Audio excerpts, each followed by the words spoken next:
Nos últimos anos, arqueólogos ao redor do mundo têm feito descobertas que desafiam tudo o que pensávamos saber sobre o passado. Vestígios de civilizações há muito esquecidas emergem da terra e das águas, revelando segredos ocultos por milênios. Alguns desses achados estão reescrevendo capítulos inteiros da história, levantando novas perguntas e desconstruindo antigas certezas. E se eu te dissesse que sob nossas cidades modernas, ruínas de impérios perdidos ainda aguardam para serem reveladas? Ou que objetos deixados para trás por povos ancestrais estão surgindo em lugares inesperados, trazendo à tona mistérios que nem mesmo os historiadores conseguem explicar? Hoje, vamos explorar algumas das descobertas arqueológicas mais fascinantes dos últimos tempos. Cada uma delas carrega uma peça do quebra-cabeça da humanidade, e ao final deste vídeo, você pode ter uma nova perspectiva sobre o passado, e talvez até sobre o futuro. Agora, prepare-se, pois nossa jornada começa agora. O Portão do Leão em Hattusa, Turquia. Há um lugar nas colinas da Anatólia Central que guarda vestígios de uma civilização poderosa, mas muitas vezes esquecida: os hititas. Eles foram senhores de um império que rivalizava com o Egito e a Babilônia, mas que desapareceu como poeira ao vento. E no coração de sua antiga capital, Hattusa, existe um portal que parece ter sido esculpido não por mãos humanas, mas por algo além do nosso entendimento: o Portão do Leão. Ao se aproximar dessa entrada milenar, o primeiro impacto é visual. 2 leões gigantes esculpidos em blocos maciços de calcário encaram os visitantes com um olhar que mistura proteção e ameaça. Não são apenas esculturas decorativas. Há uma imponência quase sobrenatural neles. A expressão feroz, os músculos detalhadamente talhados, a simetria, tudo em uma época onde, teoricamente, as ferramentas eram rudimentares. Mas ali, diante daquelas pedras, essa teoria começa a vacilar. Os arqueólogos datam essa estrutura por volta de 1440 a.C., quando os hititas estavam no auge de sua força militar e política. Mas por mais que eles tenham deixado registros em tábuas de argila, ainda não sabemos ao certo como conseguiram tamanha façanha arquitetônica. Cada bloco pesa toneladas. Não há sinais claros de guindastes, trilhos, rodas complexas. Apenas a obra final, desafiante, intacta. Alguns estudiosos especulam sobre o uso de alavancas e roldanas primitivas. Outros sugerem trabalho coletivo em escala monumental, com milhares de pessoas treinadas. Mas nenhuma dessas explicações é completamente satisfatória. Afinal, até hoje, seria difícil erguer algo tão meticuloso sem a ajuda de máquinas modernas. Então, de onde veio esse conhecimento? Esse portão não é apenas uma entrada para uma cidade antiga. Ele é uma provocação silenciosa ao nosso senso de progresso. Um lembrete, talvez, de que houve um tempo em que o impossível parecia apenas cotidiano. A cidadela de Micenas e o Portão dos Leões, Grécia. No alto de uma colina no Peloponeso, cercada por uma paisagem árida e ventos que parecem sussurrar histórias esquecidas, ergue-se a antiga cidadela de Micenas. É um lugar carregado de mitos, a terra de Agamenon, o rei que liderou os gregos na Guerra de Troia, segundo a lenda. Mas entre o mito e a realidade, há algo ali que desafia mais do que apenas a nossa imaginação: o Portão dos Leões. Assim que se alcança na entrada principal da cidadela, os olhos são atraídos para o que parece ser um emblema ancestral de poder. 2 leões, esculpidos em alto relevo, estão posicionados em ambos os lados de uma coluna central. Suas silhuetas formam um triângulo que se encaixa perfeitamente no vão superior das pedras, criando não apenas uma obra de arte, mas uma engenharia sofisticada feita para durar milênios. O mais impressionante, esses leões foram colocados ali por volta de 1250 a.C., em uma época onde, segundo os registros históricos, as ferramentas disponíveis mal permitiam cortar madeira com precisão. Ainda assim, ali estão eles, enormes blocos de pedra empilhados com tamanha exatidão que muitos estudiosos da antiguidade passaram a acreditar que a obra só poderia ter sido feita pelos ciclopes, gigantes mitológicos de força descomunal. E é daí que vem o nome dessa técnica, alvenaria ciclópica. Cada pedra da muralha parece ter sido posicionada com uma consciência quase sobrenatural. Não há argamassa, não há margem para erros. Os blocos, com várias toneladas, estão tão bem ajustados que parece que foram moldados um ao outro, como se alguém tivesse dobrado a pedra à mão. Como isso foi feito? Ninguém sabe ao certo. E quanto mais você observa, mais inquietante se torna a sensação de que aquela construção não deveria existir nos moldes do que acreditamos sobre o passado. A lógica moderna tenta dar explicações técnicas, mas a presença física dessas pedras parece rir das nossas certezas. Elas continuam ali, inabaláveis, como se guardassem segredos que ainda não estamos prontos para compreender. Fortaleza de Sigiriya, Sri Lanka. No coração do Sri Lanka, uma gigantesca rocha se ergue no meio da floresta tropical. Como se tivesse sido colocada ali de propósito, um colosso de pedra com 200 metros de altura que parece observar silenciosamente a paisagem ao redor. Essa não é uma simples formação geológica. No topo dessa rocha repousa um dos maiores enigmas da engenharia antiga, a Fortaleza de Sigiriya. A subida não é fácil. A trilha serpenteia por entre ruínas, muralhas camufladas pela vegetação e escadas esculpidas diretamente na pedra bruta. A cada passo, a sensação de que se está entrando em um lugar fora do tempo se intensifica. E quando finalmente se chega ao topo, a visão revela não apenas uma fortaleza, mas um palácio. Um complexo urbano completo suspenso no céu, projetado com um refinamento arquitetônico que desafia qualquer explicação simplista. Estamos falando do século V depois de Cristo. O rei Cassiapa mandou erguer essa maravilha não apenas como refúgio, mas como símbolo de poder, genialidade e talvez de desafio à própria natureza. E ele conseguiu. Os jardins ao redor da rocha não são decorativos, são um sistema hidráulico avançado, com canais, piscinas e reservatórios interligados de forma tão precisa que, mesmo hoje, engenheiros se impressionam com sua eficiência. Como se não bastasse, os afrescos nas paredes da rocha retratam figuras femininas com uma leveza e detalhe que parecem respirar cores vivas, expressões sutis, uma arte que resistiu ao tempo, como se tivesse sido feita ontem. Sigiriya é um paradoxo, ao mesmo tempo brutal e delicada, isolada e sofisticada, rígida e viva. Não se trata apenas de como foi construída, mas do motivo pelo qual alguém teria ousado tanto. Subir essa rocha é como atravessar um limiar entre o mundo real e um passado que talvez tenha sabido mais do que estamos dispostos a aceitar. O que essas construções revelam sobre as capacidades humanas? Será que a história oficial conta tudo o que houve, o que foi esquecido ou deliberadamente ignorado?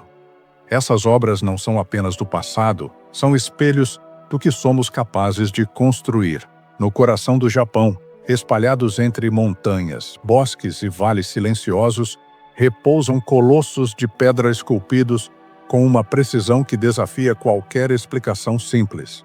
Esses monumentos, conhecidos como megálitos japoneses, parecem desafiar o próprio tempo.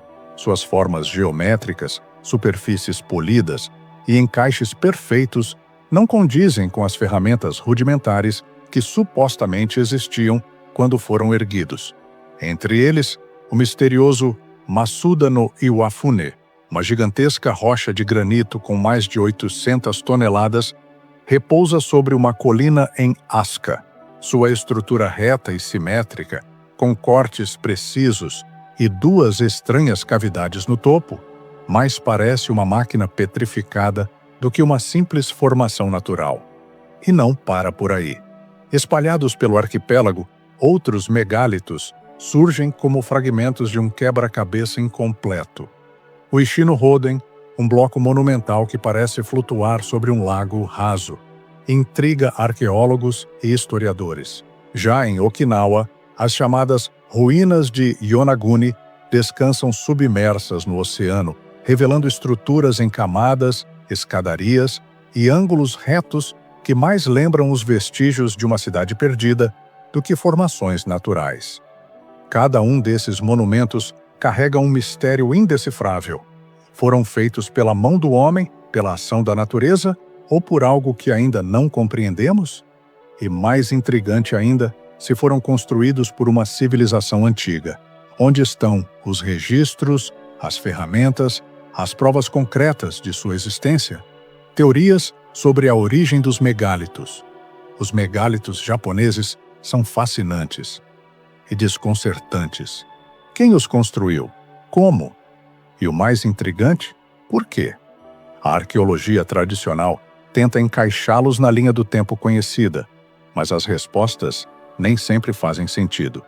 Algumas dessas estruturas foram esculpidas com cortes tão precisos que parecem obra de tecnologia avançada, algo que civilizações antigas não deveriam possuir.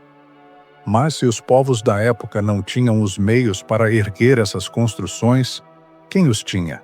Uma das teorias mais antigas vem do próprio folclore japonês. Segundo algumas lendas, os Daitengo, seres sobrenaturais de força descomunal, poderiam ter esculpido e movido essas pedras.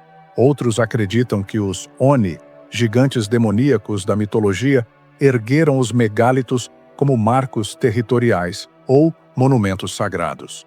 Poderia haver um fundo de verdade nessas histórias, mas há quem veja nisso algo ainda mais misterioso.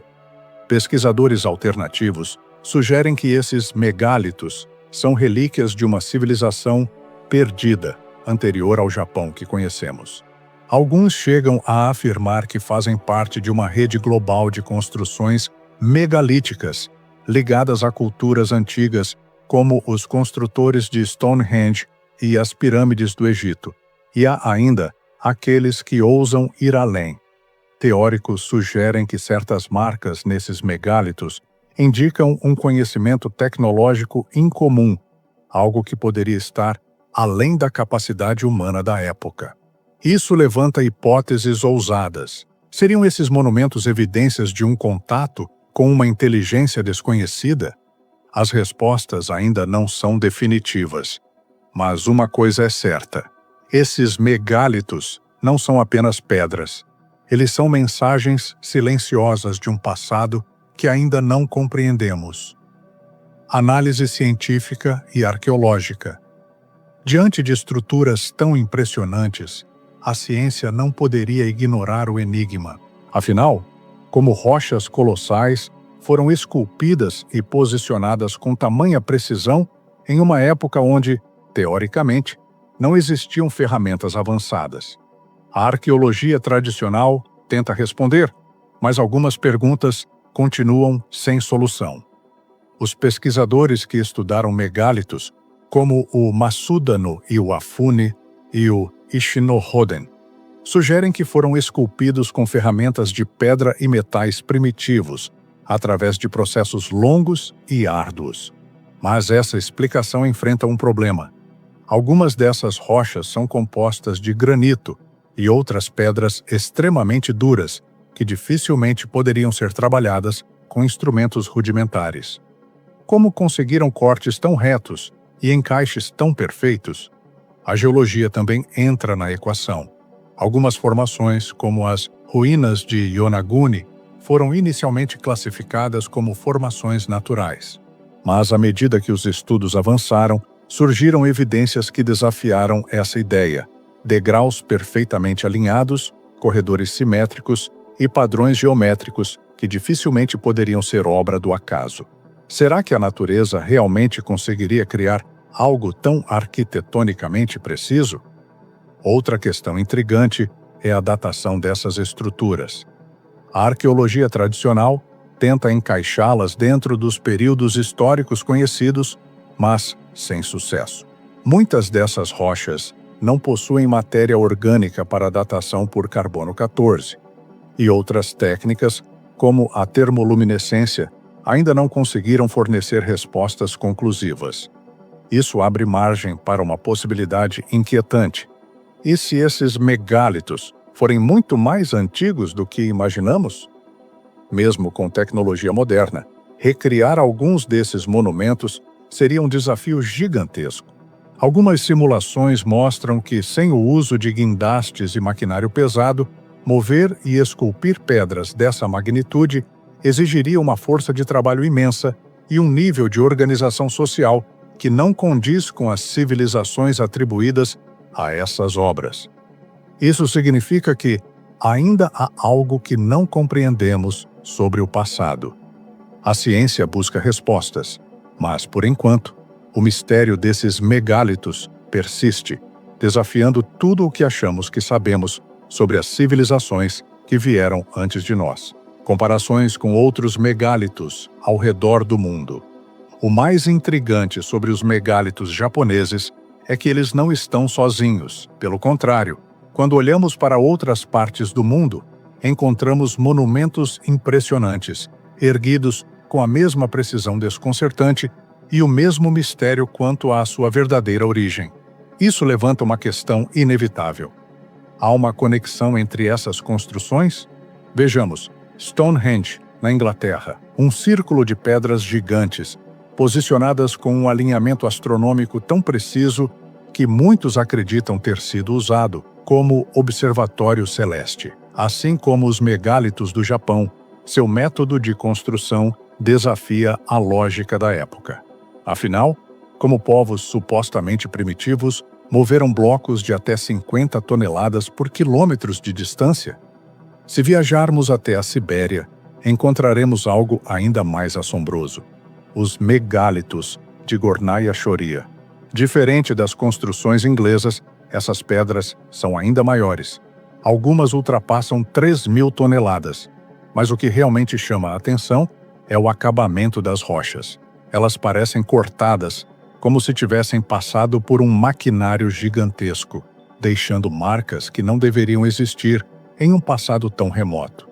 E o que dizer dos moais da Ilha de Páscoa? Gigantes de pedra espalhados por toda a ilha, com corpos enterrados que revelam inscrições enigmáticas. Assim como as formações japonesas, muitos acreditam que foram erguidos como símbolos religiosos, mas há quem veja neles indícios de algo muito maior, talvez um conhecimento arquitetônico perdido, espalhado pelo mundo por uma civilização antiga e desconhecida. A coincidência entre essas construções é assustadora. Mesmo separadas por oceanos e milhares de anos, compartilham técnicas de engenharia inexplicáveis e um propósito que ainda não compreendemos por completo. Estariam todas essas civilizações conectadas? Teriam compartilhado um conhecimento esquecido pela história oficial? Ou será que os megálitos são vestígios de algo ainda mais grandioso? Uma memória silenciosa de um passado que não ousamos admitir? Impacto cultural e turístico dos megálitos no Japão. No Japão, os megálitos não são apenas blocos de pedra esquecidos pelo tempo. Eles vivem, respiram através da cultura, influenciam crenças e atraem aqueles que buscam desvendar seus segredos. Para alguns, são relíquias sagradas. Para outros, enigmas arqueológicos esperando por respostas. Mas para todos, são testemunhos silenciosos de uma era que talvez nunca compreendamos completamente. O Parque Asca, por exemplo, abriga alguns dos mais intrigantes megálitos do país. Ali, visitantes caminham entre pedras gigantes esculpidas de maneira tão precisa que parecem moldadas a laser. Muitos turistas vão até lá em busca de uma conexão com o passado, tentando sentir algo que os historiadores ainda não conseguiram explicar. Algumas dessas formações se tornaram locais de meditação e contemplação, como se carregassem uma energia ancestral, um tipo de sabedoria oculta. Mas os impactos desses monumentos vão além da curiosidade histórica. Eles alimentam o turismo e a economia das regiões onde estão. Locais como o Ishi-no-Hoden atraem milhares de visitantes todos os anos, e as lendas sobre sua origem aumentam ainda mais o fascínio. Guias turísticos exploram tanto as explicações científicas quanto as teorias mais especulativas. E é essa mistura entre história e mistério que mantém a chama da curiosidade sempre acesa. Além do turismo, esses megálitos também influenciam a cultura popular japonesa. Livros, animes e até videogames frequentemente retratam ruínas misteriosas inspiradas nesses monumentos. O conceito de civilizações antigas e esquecidas aparece em diversas narrativas, desde contos tradicionais até produções contemporâneas, reforçando a ideia de que o Japão tem um passado muito mais enigmático do que a história convencional sugere. E então surge a pergunta: e se esses megálitos não fossem apenas vestígios de um passado distante, mas sim um aviso, uma mensagem codificada que ainda não conseguimos decifrar? Talvez seja por isso que continuam a fascinar e atrair pessoas de todas as partes do mundo, porque, no fundo, sentimos que ainda há algo esperando para ser descoberto. Os mistérios da história estão por toda parte, escondidos em ruínas esquecidas, gravados em monumentos que desafiam a lógica. Mas quantos segredos ainda não descobrimos? Quantas verdades estão enterradas sob séculos de poeira e silêncio? Escondida entre as montanhas imponentes do Vale Sagrado dos Incas, no coração dos Andes, está uma fortaleza que parece desafiar o próprio tempo: Ollantaytambo. Hoje, as suas ruínas recebem turistas e curiosos, mas para entender seu verdadeiro significado, é preciso voltar ao século XV, quando o grande imperador Pachacuti, um visionário líder inca, decidiu transformar a região em algo extraordinário. Ele não queria apenas uma fortaleza militar. Pachacuti tinha em mente um centro estratégico, espiritual e político que refletisse o poder e a grandiosidade de seu império. Mas a história de Ollantaytambo não começa com Pachacuti. Indícios arqueológicos apontam que a área já era habitada muito antes da ascensão dos Incas.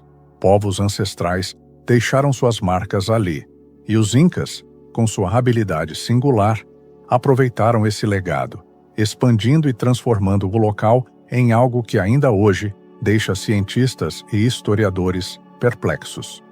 Imagine os conquistadores espanhóis chegando ao Vale Sagrado, armados até os dentes, certos de sua superioridade tecnológica. Quando se depararam com Ollantaytambo, ficaram boquiabertos. O cronista Pedro Sancho de la Hoz descreveu o que viu com assombro, afirmando que nenhuma força humana, sem o auxílio de máquinas de imenso poder, poderia ter erguido aquelas colossais pedras. A visão dessas muralhas gigantescas era um golpe na lógica europeia da época. Ollantaytambo não era apenas uma fortaleza, era uma cidade viva, vibrante, estrategicamente posicionada para defender o império e, ao mesmo tempo, impressionar todos que por lá passassem. Imagine as cerimônias grandiosas, os mercados fervilhando de atividade, as noites iluminadas pelo brilho das estrelas. Cada pedra parecia contar uma história. Cada detalhe arquitetônico tinha um propósito. E para os Incas, tudo isso era muito mais do que engenharia. Era uma conexão entre os homens, a terra e os deuses. O cenário em si era espetacular. Rodeada por montanhas majestosas e banhada pelo rio Urubamba, Ollantaytambo era um testemunho de como a natureza e a arquitetura podiam coexistir em perfeita harmonia. Era como se os Incas tivessem entendido que sua força vinha não de dominar a paisagem, mas de trabalhar com ela, extraindo dela sua beleza e energia. Mas o que realmente impressiona não é apenas a sua localização ou sua beleza. É o mistério que ainda paira sobre o local. Quem eram aqueles povos que ali viveram antes dos Incas? Que segredos se perderam no tempo? Ollantaytambo, mesmo em ruínas, é um enigma que nos convida a viajar não só para as alturas dos Andes, mas para as profundezas do nosso próprio passado. A engenharia inexplicável.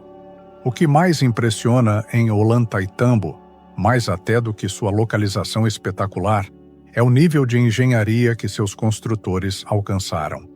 Estamos falando de um trabalho que parece impossível até mesmo para os padrões de hoje. Pense em blocos de pedra gigantescos, alguns pesando mais de 140 toneladas, extraídos de uma pedreira a mais de 6 quilômetros de distância. E não estamos falando de um terreno plano. Pelo contrário, entre a pedreira e a fortaleza existem rios, vales profundos e encostas íngremes. Agora imagine, como moveram essas pedras colossais? Apenas isso já seria um feito absurdo, mas eles não pararam por aí.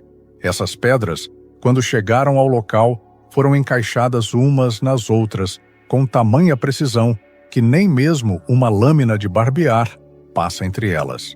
Sem cimento, sem argamassa, apenas o trabalho cuidadoso de talhar, ajustar e alinhar. Cada bloco é como uma peça única de um quebra-cabeça monumental. Quem olha para aquilo sente a necessidade de perguntar como eles fizeram isso. E mais importante, por quê? Há quem diga que eles usaram ferramentas simples, como martelos de pedra e abrasivos, mas isso não explica o nível quase sobrenatural de precisão. Alguns pesquisadores acreditam que os incas tinham um conhecimento avançado de alavancas, rampas e sistemas de roldanas. Parece plausível, não? Mas, ao mesmo tempo, o desafio de mover algo tão massivo por terrenos tão desafiadores ainda deixa os engenheiros modernos coçando a cabeça. Como uma civilização sem ferro, sem rodas, conseguiu algo que parece, honestamente, impossível? E tem mais. A pedreira de onde essas pedras vieram ainda guarda pistas do processo. Há blocos inacabados, aparentemente abandonados no caminho, o que sugere que os construtores trabalhavam meticulosamente, mas nem tudo saía como planejado. Será que essas pedras inacabadas são rastros de um trabalho interrompido por razões desconhecidas? Ou elas são evidências de métodos que ainda não conseguimos compreender? Mas o mistério não termina apenas na logística. As pedras de Ollantaytambo não são apenas grandes. Muitas delas possuem formas e cortes complexos, como se tivessem sido moldadas com uma suavidade quase artística. Algumas teorias mais ousadas sugerem que os incas poderiam ter usado plantas com propriedades químicas para amolecer as rochas, permitindo que fossem moldadas com facilidade. Mas essa ideia, por mais fascinante que seja, permanece sem provas concretas. Olhar para as muralhas de Ollantaytambo é olhar para algo que desafia nosso entendimento. Cada bloco parece sussurrar uma pergunta que ainda não conseguimos responder. O que eles sabiam que nós não sabemos? Teorias e especulações. As muralhas de Ollantaytambo são tão impressionantes que é impossível não se perguntar como isso foi construído. Essa questão intrigante deu origem a inúmeras teorias, algumas baseadas em ciência, outras mergulhadas no mistério. E, ao explorarmos essas ideias, percebemos que talvez a história da humanidade seja ainda mais surpreendente do que imaginamos. Uma das explicações mais aceitas sugere que os incas utilizaram técnicas engenhosas, mas rudimentares.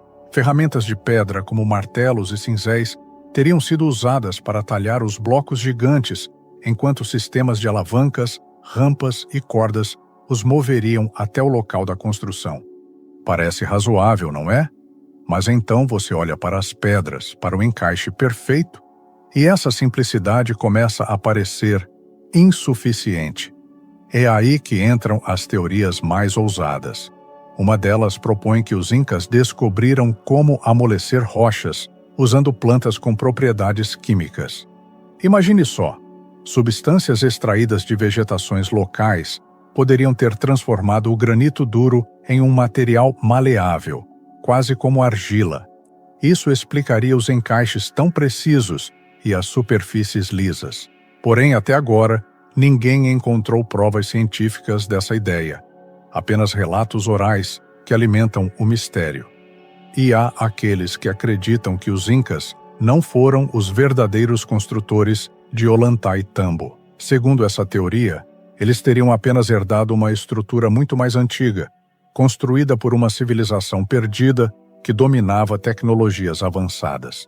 Essa ideia se baseia em diferenças sutis no estilo de construção.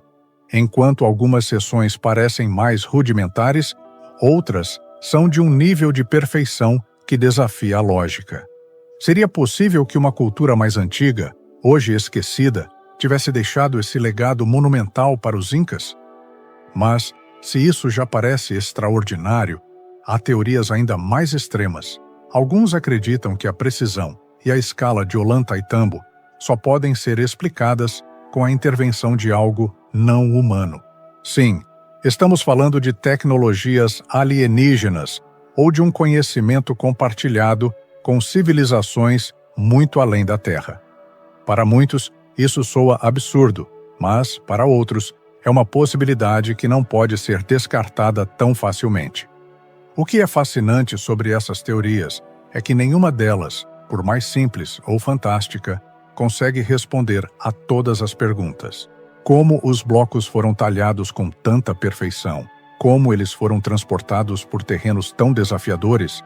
E por que, entre todas as montanhas dos Andes, este local foi escolhido? A cada explicação, novas dúvidas surgem, transformando Ollantaytambo em um verdadeiro enigma de pedra. O alinhamento com o cosmos. Se você acha que as muralhas e os blocos colossais de Ollantaytambo são impressionantes, espere até ouvir sobre sua conexão com o cosmos. Sim, estamos falando das estrelas. Porque, para os povos antigos, o céu não era apenas um espetáculo noturno. Era um mapa, um guia e talvez até uma mensagem divina. Ollantaytambo não foi construído de forma aleatória. Suas estruturas parecem estar meticulosamente alinhadas com fenômenos celestes. Durante os solstícios, por exemplo, a luz do sol atinge certos pontos do complexo com uma precisão que é de tirar o fôlego. Você pode imaginar os construtores calculando essas posições sem telescópios ou computadores, usando apenas sua observação e um profundo entendimento dos ciclos celestiais? O mais incrível é que eles não apenas observavam as estrelas, eles viviam de acordo com elas. Os alinhamentos de Ollantaytambo sugerem que este lugar era mais do que uma fortaleza ou um centro administrativo. Ele funcionava muito provavelmente como um observatório astronômico, um portal entre a Terra e o universo. Para os Incas, as estrelas não eram apenas pontos brilhantes no céu. Elas eram divindades, guias espirituais que influenciavam as colheitas, os ciclos da vida e até mesmo o destino das pessoas. E não é só o Sol que tem seu papel aqui. Alguns pesquisadores sugerem que certas partes da construção se alinham com constelações específicas, como a Cruz do Sul, ou refletem movimentos de planetas visíveis a olho nu, como Vênus. Os Incas tinham um conhecimento astronômico tão avançado que muitas vezes nos perguntamos: como eles sabiam tanto? Eles eram capazes de prever eventos cósmicos com uma precisão que parece quase impossível. Mas o que torna tudo ainda mais misterioso é o simbolismo presente nas pedras e nos relevos de Ollantaytambo. Em algumas delas, há marcas e desenhos que parecem ecoar mapas celestes ou ciclos lunares. Essas gravações poderiam ser códigos, mensagens destinadas a nos lembrar de um conhecimento que perdemos com o passar do tempo? Para os povos andinos, o céu e a terra não eram separados. Tudo estava conectado. As montanhas, chamadas de Apus, eram consideradas seres vivos, guardiões sagrados que se comunicavam com as estrelas. E Ollantaytambo, com sua arquitetura e seu alinhamento cósmico, era o elo perfeito entre esses dois mundos, um lugar onde os humanos podiam se conectar diretamente com o universo. Ao olhar para o céu estrelado de Ollantaytambo, você sente que está diante de algo maior, algo que transcende o tempo e o espaço. É como se as pedras falassem, sussurrando histórias de um povo que, mesmo sem nossa tecnologia, alcançou algo extraordinário, uma ligação entre o terreno sagrado dos Andes e a vastidão infinita do cosmos. As histórias contadas pelos habitantes locais oferecem uma perspectiva diferente. Segundo tradições orais, as montanhas e estrelas eram entidades vivas, guardiãs de segredos antigos.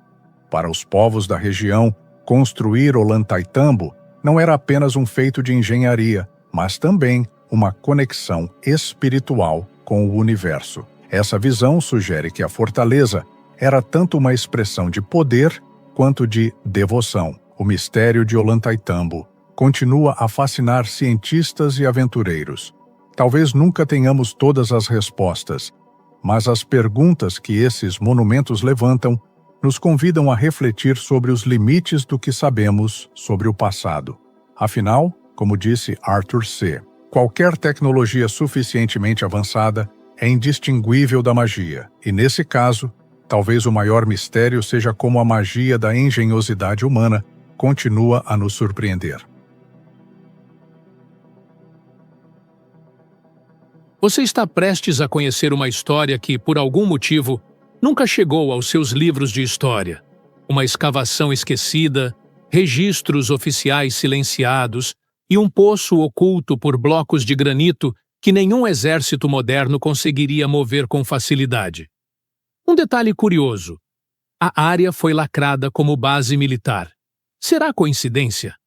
Em 1900, um respeitado arquiteto italiano desenterra uma estrutura subterrânea com sinais de engenharia tão refinada que nem os maiores especialistas da época sabiam como explicá-la. Um enorme recipiente oval, selado com perfeição e polido como um espelho, é descoberto. E dentro dele, nada, ou quase nada.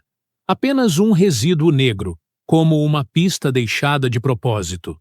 Agora, pergunte a si mesmo: por que alguém enterraria uma estrutura dessa magnitude e ainda faria de tudo para que ninguém a encontrasse novamente? Hoje você vai mergulhar em um Egito que não aparece nas excursões turísticas. Um Egito oculto, protegido e talvez esquecido propositalmente. E quanto mais fundo cavamos, mais as certezas da história tradicional começam a ruir. O Enigma, de Zoser El-Arian. A descoberta de Bazante. Ele não estava procurando por um segredo milenar. Na verdade, Alessandro Bazante só queria voltar para casa. Depois de explorar uma pirâmide decepcionante, incompleta e vazia em Zawiet El-Arian, o arqueólogo italiano decidiu tomar um desvio, uma simples rota alternativa de volta ao Cairo. Mas naquele desvio, no silêncio árido do deserto, ele notou algo estranho no chão, fragmentos de granito rosado e um pó fino que denunciava cortes recentes, como se alguém tivesse esculpido pedra ali, há pouco tempo, ou há milhares de anos. Movido por um instinto quase teimoso, Bazante voltou com uma equipe. E foi aí que tudo começou a sair do esperado. Debaixo de metros de areia, eles encontraram um poço profundo, não apenas escavado, mas preenchido com blocos de calcário jogados às pressas, como se alguém quisesse esconder algo. E lá no fundo, a 21 metros de profundidade, apareceu o primeiro bloco de granito rosa. Para você ter uma ideia, granito rosa não é qualquer pedra. Ele vinha de Assuan, centenas de quilômetros ao sul, e era reservado apenas aos faraós, aos deuses, às maiores obras do Egito Antigo. Mas aquilo não era uma tumba, nem um templo. Era algo mais. Bazante e sua equipe desenterraram um bloco após o outro, até encontrarem um recipiente oval talhado no próprio granito, tão polido que refletia luz como vidro. Selado com camadas de cal e argila, esse vat parecia conter algo sagrado. Quando abriram, esperavam ouro, pergaminhos, ossadas. mas havia apenas um resíduo escuro nas paredes, como vestígios de um líquido desaparecido há muito tempo. Nada mais. E ainda assim, era impossível ignorar a sensação de que estavam diante de algo imensamente importante e perigosamente incompreendido.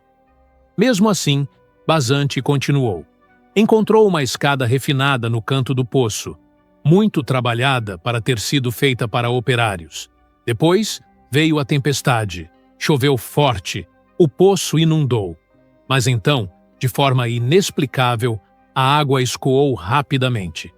Como se tivesse sido sugada por algo lá embaixo. Como se existisse um segundo nível.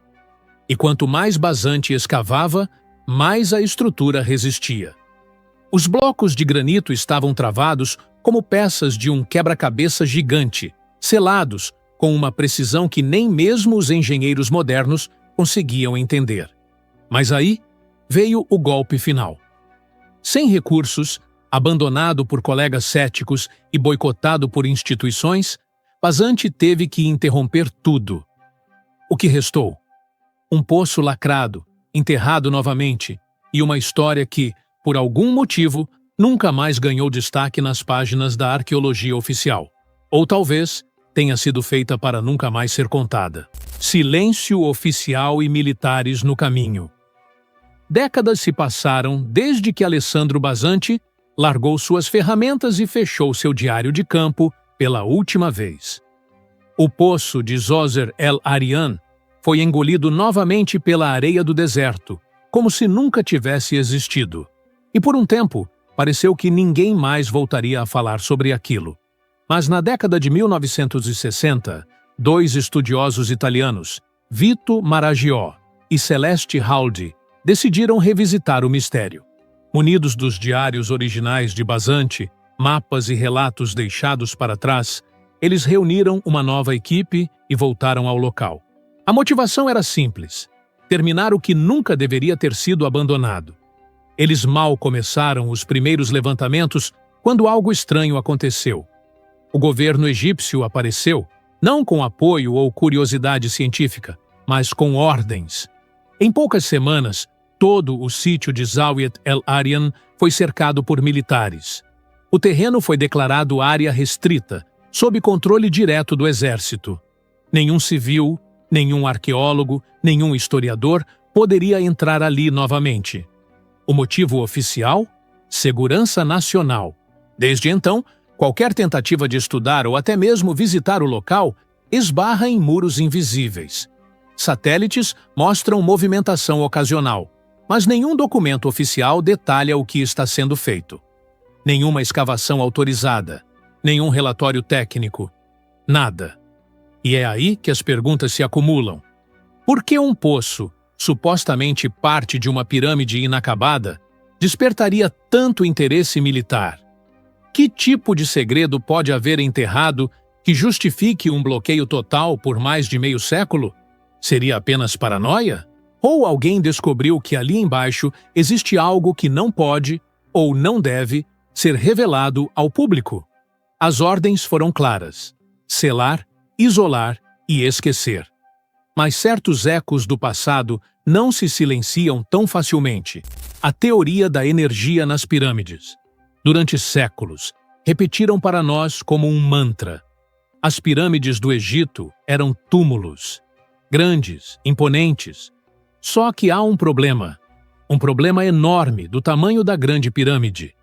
Nenhum corpo jamais foi encontrado dentro dela, nenhum tesouro funerário, nenhuma inscrição que aponte para um sepultamento real, nada. Nos anos 1960, um homem chamado Edward Kunkel teve a ousadia de propor algo impensável. E se a pirâmide de Quéops não fosse uma tumba, mas sim uma máquina? Mais especificamente, uma bomba hidráulica, construída para mover água, não para venerar a morte. A reação da comunidade científica? Risos, desdém, silêncio. Mas o tempo foi gentil com Kunkel. Décadas depois, um engenheiro marinho chamado John Cadman pegou os antigos diagramas da pirâmide, reconstruiu os corredores e câmaras em escala reduzida e descobriu algo inacreditável. O sistema funcionava. A estrutura subterrânea da pirâmide gerava pulsos de pressão, ondas de compressão que, segundo ele, poderiam movimentar água sem a necessidade de bombas mecânicas.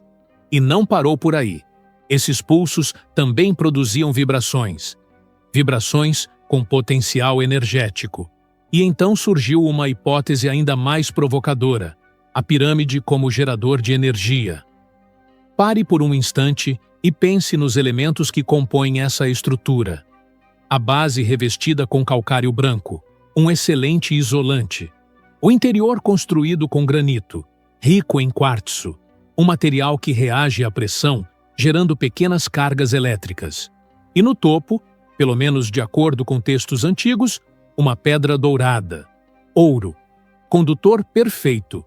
Tudo isso reunido em uma estrutura geométrica que parece mais com uma máquina de ressonância do que com uma tumba. Coincidência?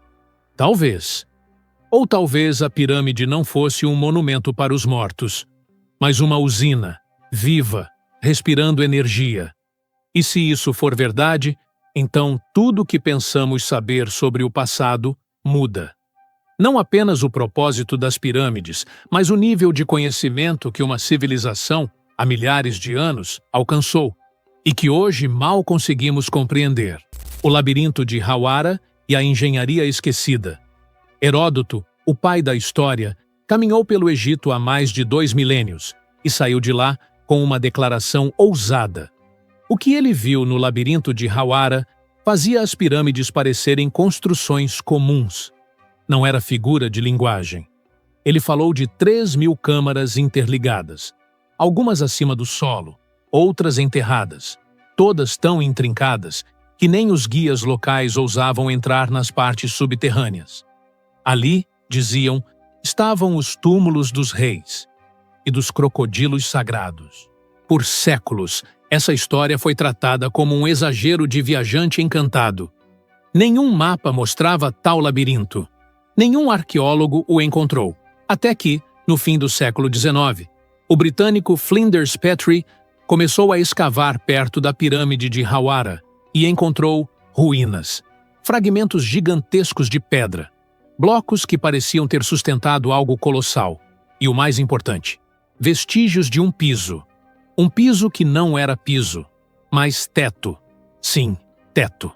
Décadas depois, em 2008, uma equipe de geofísicos europeus decidiu aplicar radar de penetração no solo no exato local onde Petrie havia escavado. E o que encontraram fez o mundo acadêmico suar frio.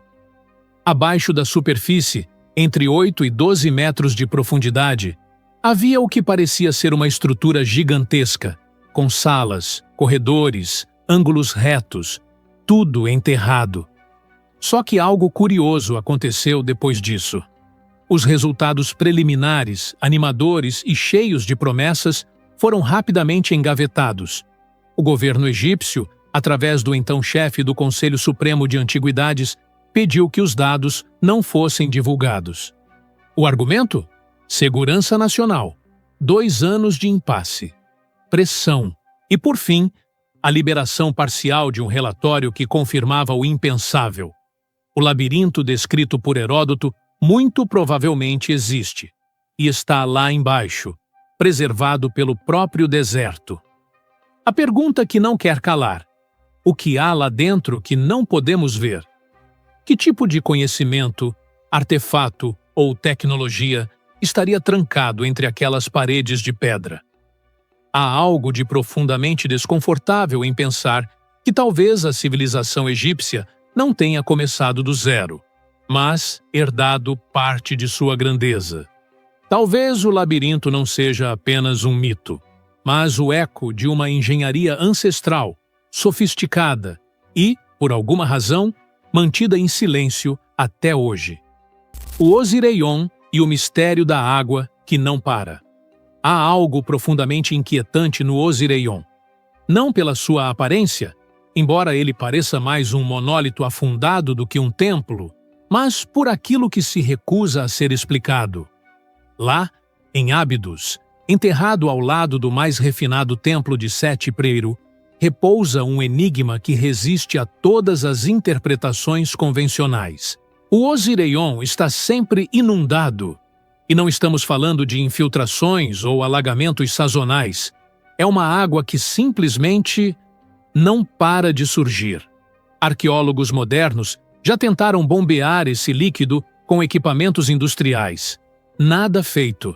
A água volta, como se o próprio templo estivesse conectado a uma fonte oculta, pulsando sob a terra.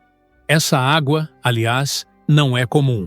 Estudos recentes revelaram que ela tem uma composição química única, diferente das fontes da região, com temperatura mais elevada e propriedades que, por falta de explicação melhor, foram chamadas de anomalias naturais.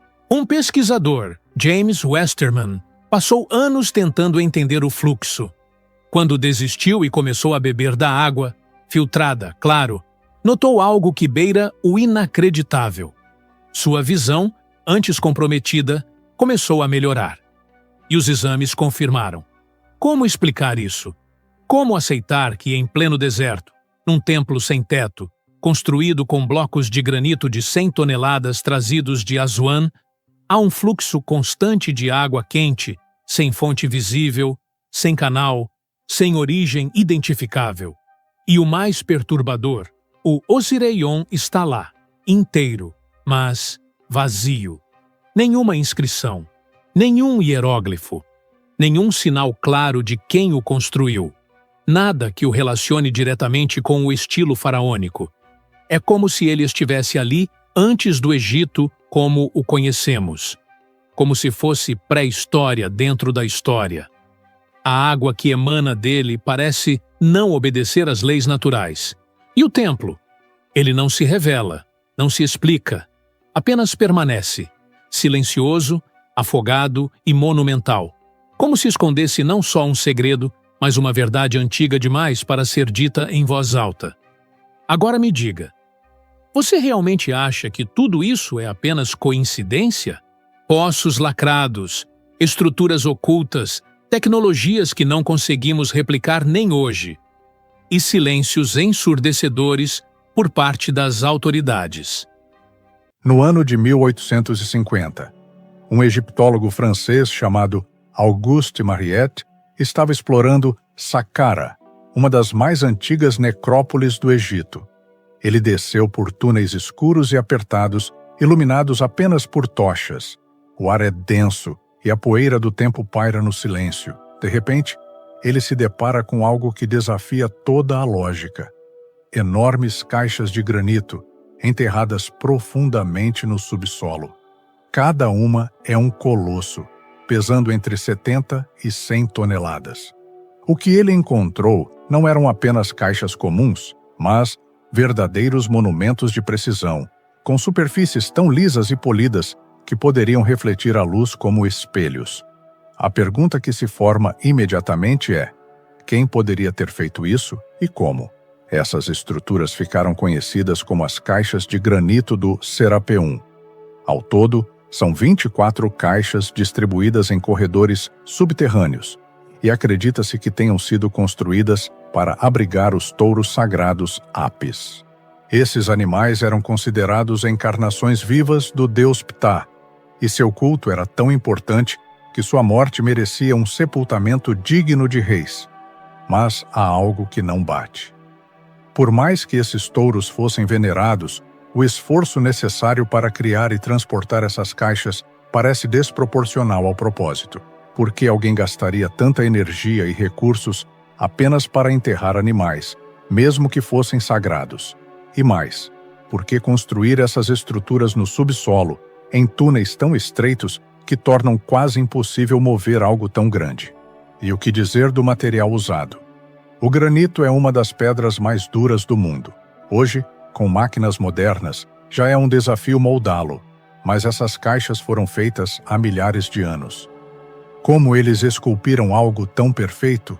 E mais intrigante, o granito utilizado foi retirado de pedreiras localizadas a centenas de quilômetros de distância, como as de Aswan. Pense no esforço hercúleo que seria transportar blocos de até 200 toneladas por terrenos montanhosos, sem caminhões, guindastes ou tecnologia moderna. Isso sem mencionar o trabalho de encaixá-los perfeitamente nesses túneis subterrâneos. Cada detalhe dessas caixas levanta uma nova pergunta. As dimensões são tão precisas que o desvio máximo é de alguns milésimos de polegada. É algo que nem mesmo as máquinas mais avançadas conseguiriam replicar facilmente hoje. O interior é polido como vidro, um acabamento que reflete o perfeccionismo extremo de seus criadores. Então, quem eram eles? E, acima de tudo, por que fizeram isso? Essas caixas do Serapeum são um enigma que parece desafiar tudo o que sabemos sobre a história antiga.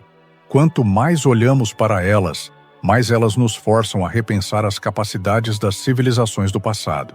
As caixas de granito do Serapeum não apenas impressionam pela grandiosidade, mas também confundem. Quanto mais você olha para elas, mais perguntas surgem. E o que é mais intrigante? Muitas dessas perguntas permanecem sem resposta. Como é possível que uma civilização que supostamente usava ferramentas de cobre tenha conseguido esculpir algo tão preciso em um dos materiais mais duros do mundo? Para moldar o granito com a perfeição que vemos nessas caixas, seria necessário um nível de força e tecnologia que simplesmente não se encaixa com o que sabemos sobre o Egito Antigo. Algumas das caixas possuem hieróglifos rudimentares, gravados em suas superfícies, mas eles parecem fora de lugar. As caixas em si são obras de engenharia de um nível quase inimaginável, enquanto as inscrições são desleixadas, feitas com pouco cuidado. É como encontrar uma Mona Lisa com rabiscos infantis em cima. Como isso faz sentido? E há mais. A precisão das caixas é tão absurda que parece quase desnecessária para um sarcófago.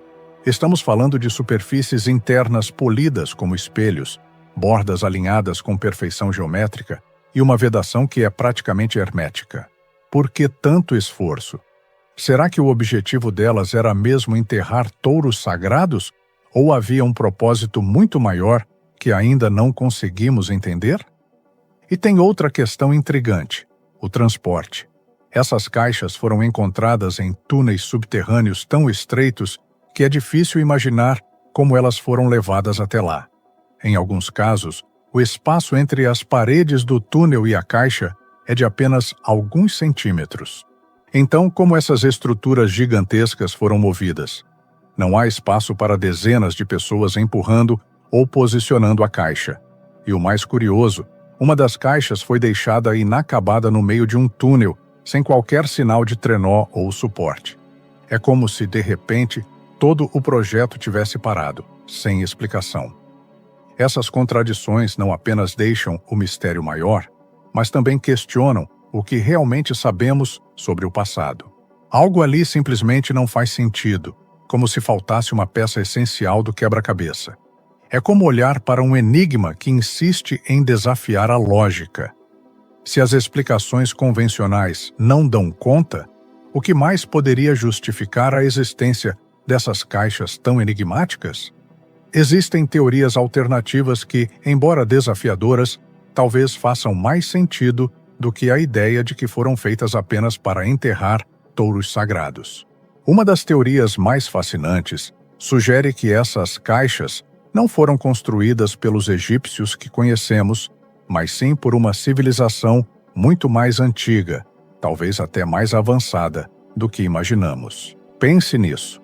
E se houvesse uma sociedade tecnologicamente avançada antes mesmo das primeiras dinastias do Egito? Uma civilização que dominava técnicas que hoje nos escapam? Muitos acreditam que essa cultura poderia ter sido varrida por um evento catastrófico, uma grande inundação, por exemplo, e que os egípcios posteriores simplesmente herdaram essas caixas sem entender completamente seu propósito. Mas se não foram feitas para enterrar touros, o que poderiam ser? Uma teoria intrigante aponta para o granito em si. Essa pedra rica em quartzo tem propriedades únicas. Sob pressão, o quartzo pode gerar uma carga elétrica. Agora imagine, e se essas caixas gigantescas não fossem caixões, mas na verdade câmaras projetadas para alguma forma de manipulação de energia. É algo que soa quase como ficção científica. Mas pense bem, essas estruturas são extremamente herméticas, com vedação quase perfeita. Talvez elas tenham sido projetadas para armazenar gases ou líquidos sob alta pressão, gerando algum tipo de reação. Pesquisadores como Graham Hancock e Konstantin Borisov sugerem que essas caixas podem ter sido parte de um sistema tecnológico perdido, algo que vai muito além da nossa compreensão atual. Segundo Borisov, se essas caixas fossem colocadas sob pressão suficiente, poderiam até ionizar o ar ao redor, criando luz sem a necessidade de tochas. Isso explicaria por que não há marcas de fuligem nos túneis, algo que seria esperado se tochas fossem usadas para iluminar o local. Outra possibilidade ainda mais ousada é que essas caixas fossem algum tipo de bateria gigante. Sim, uma bateria. Lembre-se de que o granito não é apenas resistente, ele também tem propriedades condutivas. Coloque isso em um contexto onde a civilização antiga pudesse entender e manipular energia, e de repente, essas caixas deixam de ser apenas sarcófagos e passam a ser instrumentos tecnológicos. Pode soar absurdo à primeira vista, mas faz mais sentido do que a explicação convencional. E claro, há quem leve as teorias para um patamar ainda mais elevado. Algumas pessoas acreditam que essas caixas têm uma conexão com conhecimentos extraterrestres. Não no sentido de naves espaciais, mas na ideia de que civilizações antigas poderiam ter recebido influências externas para desenvolver tecnologias muito além do que achamos possível para a época. Independentemente da teoria que você ache mais plausível, uma coisa é certa: essas caixas desafiam nossa compreensão da história.